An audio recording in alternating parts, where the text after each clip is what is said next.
coordenadora do projeto de extensão Arautos do Mundo. Venho aqui esclarecer o porquê desse vídeo podcast. Esse vídeo podcast tem como objetivo trazer para o debate das questões como economia circular, bioeconomia, sustentabilidade, a importância da participação central do protagonismo indígena nesses debates. E como que nós vamos fazer isso? Nesse podcast que nós gravamos para o programa Trajetórias Indígenas e Negras pela Ciência, nós entrevistamos dois representantes de povos indígenas. Um deles, o coordenador do Museu de Cultura Puri, Dauá Puri, e a segunda pessoa foi Ana Cristina Anhi Cariri, estudante do curso de ciência, da pós-graduação de ciência da literatura. E no depoimento deles, eles tratavam, o Dauá falou muito claramente da importância de se levar em conta a tecnologia da natureza, que muitas vezes se associa a tecnologia à industrialização, à revolução industrial.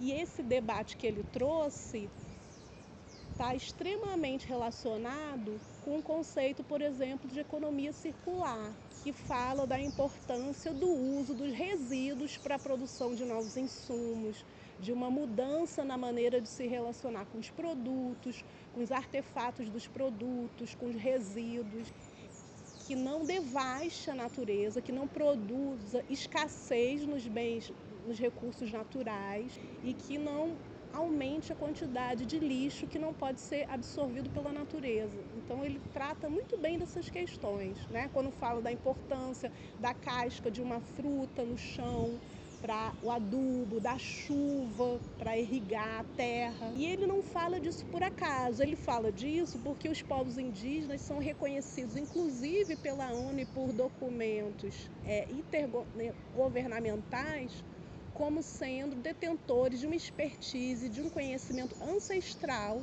na sua relação com a natureza de uma maneira equilibrada e harmônica, Inclusive em documentos intergovernamentais de 2019, foi reconhecido que esse saber deles é tão importante quanto dos cientistas e que eles deveriam participar da gestão das ações ambientais, da governança ambiental.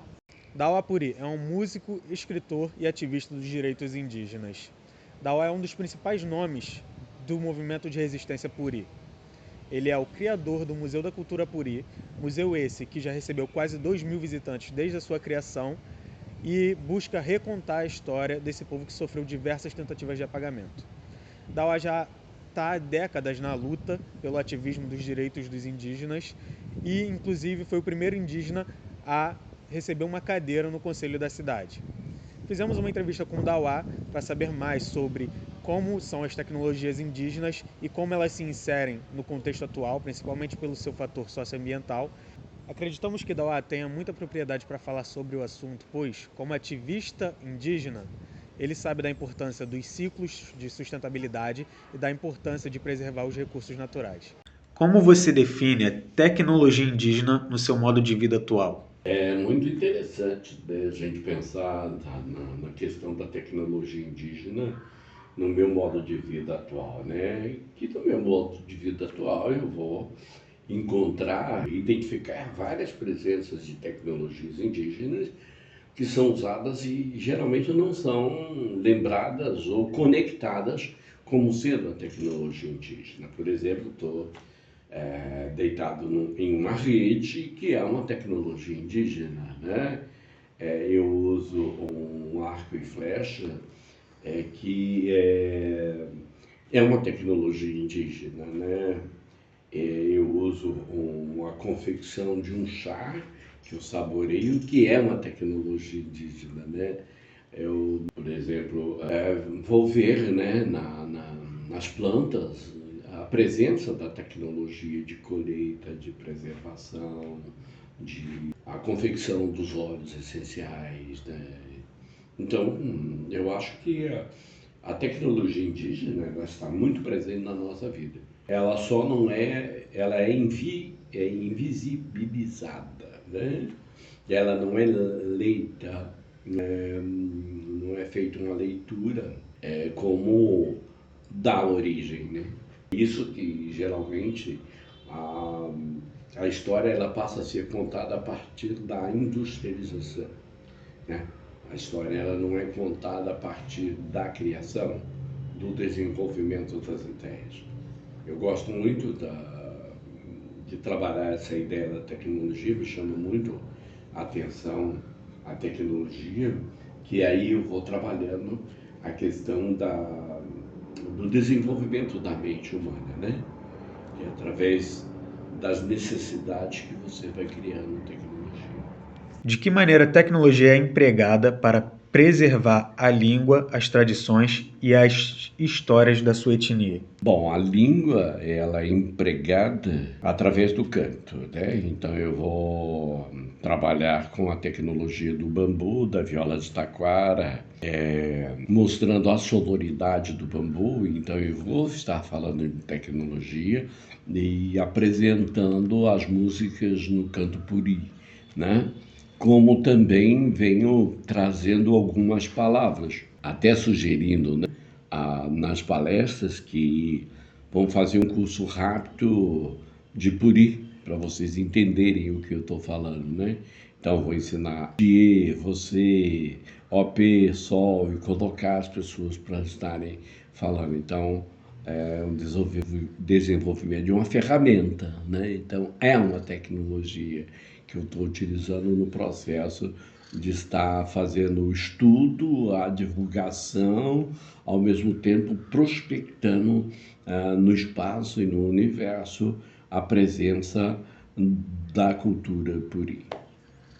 Como a tecnologia indígena contribui para a sustentabilidade e a conservação ambiental em seu território? Bom, a tecnologia indígena ela vai contribuir no sentido da visão, da ideia do que é a produção de elementos saudáveis para a natureza, a fertilização. Então, uma folha, quando cai no chão para o indígena, ela não é sujeira, ela é alimento para o solo, né?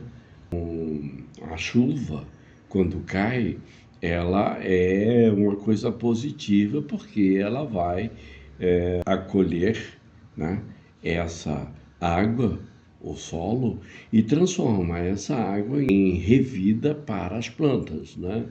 Então, enquanto para o homem da cidade a chuva é uma coisa ruim que vai alagar, que vai inchar a cidade, para o indígena não. Ele vai ficar feliz com a chuva que cai porque as plantas vão ficar verdes. Então, é a tecnologia da própria natureza, né?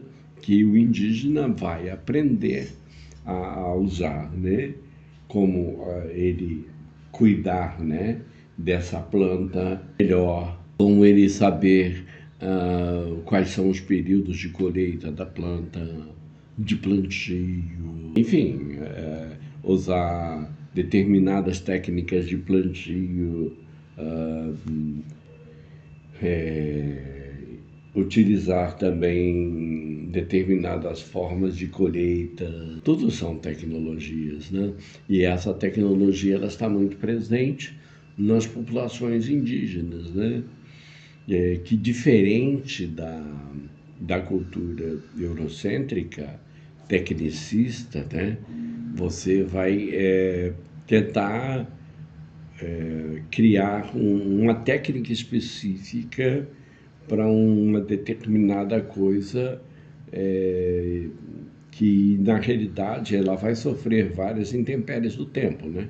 E aí você vai... Por isso é que hoje você tem aí a laranja sem gosto, a maçã dura, né? Enfim, porque você não respeita, né, a tecnologia originária, né, que é do tempo, do amadurecer, do poder cultuar a terra, né, usar técnicas de irrigação que você pode subir a água num morro, né, cá de baixo a água jogada em cima. Como você faz isso? Essa é uma tecnologia indígena, né?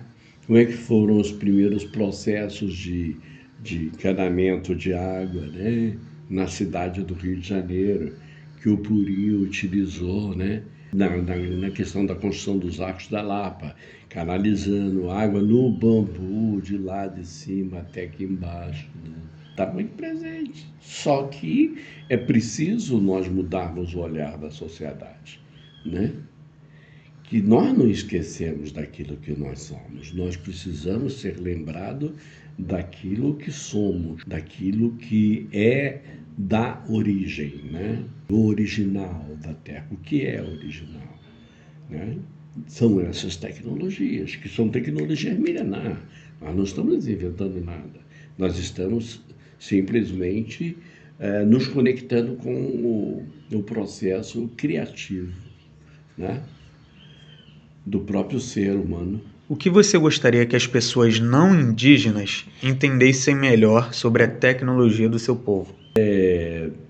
Algumas coisas eu já falei, né? Eu acho que procurar entender que a origem é indígena. A origem não é da máquina.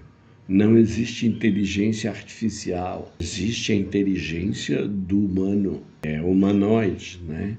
A inteligência, a mente, o raciocínio é um elemento que é dado ao homem para fazer o uso, para ele evoluir, né? Então eu acho que os não indígenas, para olharem um pouco mais para si, né? E olharem mais ao seu redor, porque às vezes você tem um indígena com conhecimento ao seu lado e você discrimina ele, você diminui aquela cultura em função da hegemonia de uma cultura eurocêntrica, norte-americana, né? Eu acho que os povos asiáticos têm mostrado isso, fazendo uma reflexão hoje na realidade do desenvolvimento humano. Os povos asiáticos têm mostrado muito isso, que durante muitos anos foram discriminados pela civilização europeia, eurocêntrica, né? Como a Europa fosse o centro do mundo, e sendo discriminado de seus produtos não serem usados, né? Hoje está aí, né? O mundo tendo que se curvar aos países asiáticos, né? Que é a grande origem desses povos originários do mundo, né? O mundo começa na África, né? E aí você tem um mundo do lado de cá que só quer explorar a África. Ele não quer retornar, ele reconhecer essa sabedoria milenar que tem na África. Como essa sabedoria milenar que tem nos continentes, nos territórios, né? Da Amazônia, do Piauí, nos vales, né? Então, eles continuam ainda usando aquele termo, eram povos da caverna, eram homens da caverna que saíram para ver a luz. Porra, naquele período o homem já escrevia na pedra. E hoje o homem escreve aonde? Quer dizer, 10 mil, 11 mil, 100 mil anos atrás. Então, que evolução é essa que nós tivemos? Tivemos evolução ou involução? Porque hoje o homem vai chegar à conclusão de que há milhares de anos, há milênios, o homem usava tecnologia ultra mais avançada do que a tecnologia atual que nós usamos. E aí? Tá?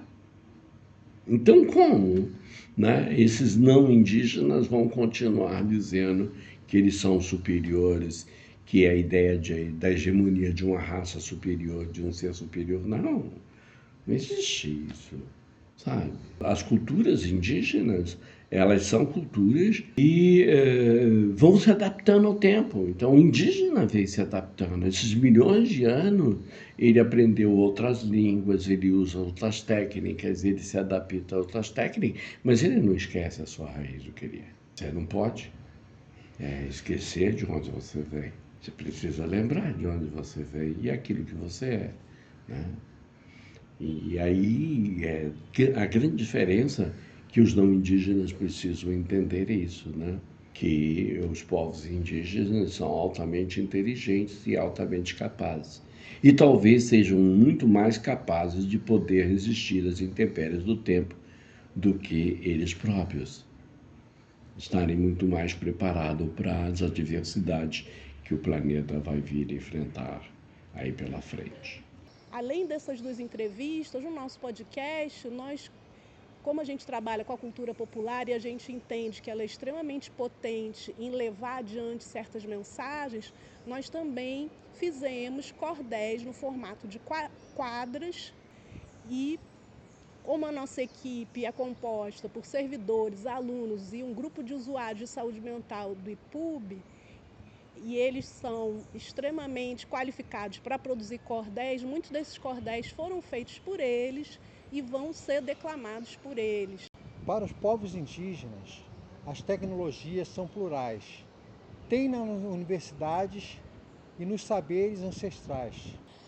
As cotas para indígenas têm uma dupla função de incluir este povo e gerar renovação. Com a entrevista da estudante da pós-graduação, ficou muito claro que não adianta seguir nesse debate desse desenvolvimento sustentável, respeitando os saberes culturais, respeitando os limites da natureza, se não se rever a maneira como se está tentando dar acesso aos indígenas ao ensino superior, ou seja, às universidades. O modelo das cotas não é suficiente para dar conta da quantidade de indígenas e da diversidade de indígenas que existem, tanto no campo como nas cidades. A Anhí fala disso com muita clareza quando ela fala de um fórum que aconteceu no mês de agosto na UF, onde se discutiu modalidades alternativas de seleção para entrada na universidade para indígenas e para quilombolas.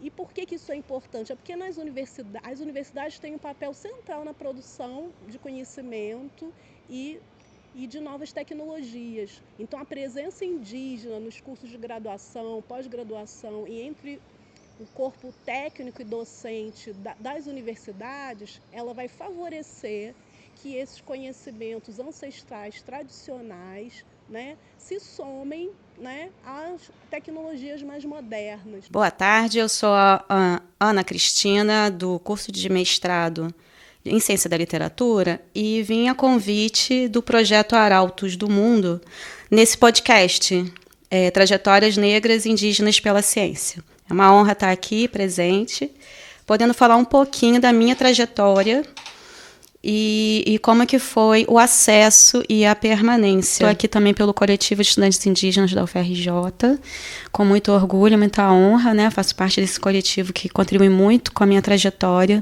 de estar, inclusive, no mestrado, de estar resistindo a essas situações que a gente passa, né? E lá em Campos, eu consegui fazer uma pós-graduação por cotas da educação do campo, pelo MST, que tem um programa nacional, né, através de luta de todos os povos do campo, né, nós conseguimos que fosse aprovado o PRONERA, o Programa Nacional de Educação da Reforma Agrária, com o viés da educação do campo, que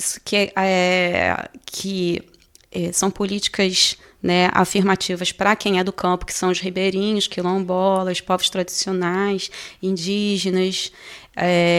Então, através dessas cotas, eu consegui estudar uma pós-graduação em educação de jovens e adultos do campo, através de um sorteio. E assim, essa experiência foi a pedagogia da alternância. Eu vivia lá, porque era na UFSC, na Universidade Federal de Santa Catarina, em Florianópolis, um mês, e retornava pelo meu local de origem, que era o assentamento da Reforma Agrária, onde eu vivi, o assentamento Antônio de Farias, em Campos dos Goitacazes. Então, eu fiz essa experiência, eu tive essa experiência da pedagogia da alternância, me formei na pós-graduação nesse formato e vim para o Rio de Janeiro a seguir. E aqui no Rio de Janeiro eu consegui fazer também, através de cotas, uma outra pós-graduação para professores, nesse caso, né? Foi uma parceria da UERJ com a Secretaria de Educação. Eu fiz uma outra pós-graduação em orientação educacional. Se não fossem todas essas parcerias, eu não teria conseguido, por várias situações. Eu era mãe, as condições de transporte, né, as condições de trabalho. Então, as cotas sempre estiveram na minha vida toda estudantil me ajudando. E agora estou no mestrado também por cotas, né, indígenas. Então, depois que eu vim para o Rio de Janeiro, eu fiquei vinculada à aldeia Maracanã, né, nas lutas dos povos originários. Eu sou do povo Cariri, né, da Paraíba. E ali teve uma necessidade muito grande de trabalhar a questão das línguas originárias, né? Então, na verdade, eu entrei no mestrado com uma demanda da aldeia Maracanã. Eu era a única indígena, né, que também estava ali tentando as cotas, né? E aí, ao passar para o mestrado, que começaram a entrada, né, nem foi tão complicada quanto está sendo a permanência. A permanência no mestrado está muito complicada para mim. São várias situações que eu tenho passado. Por exemplo, a gente, quando entra, não tem bolsa permanência. Bolsa permanência é para graduação. Pós-graduação não tem bolsa permanência. Eu sou professora, né, do Estado e tal, eu tenho um salário, mas o salário de professora é uma coisa e estudar é outra, e o governo do Estado não tem bolsas para professoras estudarem e nem licença. Então, são coisas que a gente tem que contemporizar o tempo todo, que é o trabalho e o estudo, né? E, ao mesmo tempo, mais um gasto, né? De ir e vir, de comer, enfim, de se dedicar. São muitas situações que a gente passa, fora a questão do referencial teórico dentro da universidade, que ainda é muito incipiente. A gente não tem um referencial teórico indígena, né, que nos contemple, e nem professores que estejam letrados nesse mundo, né? Não está letrado para nos receber, para receber os povos originários. Então, muitas vezes eu me senti muito expulsa. Mas a gente resiste através do quê?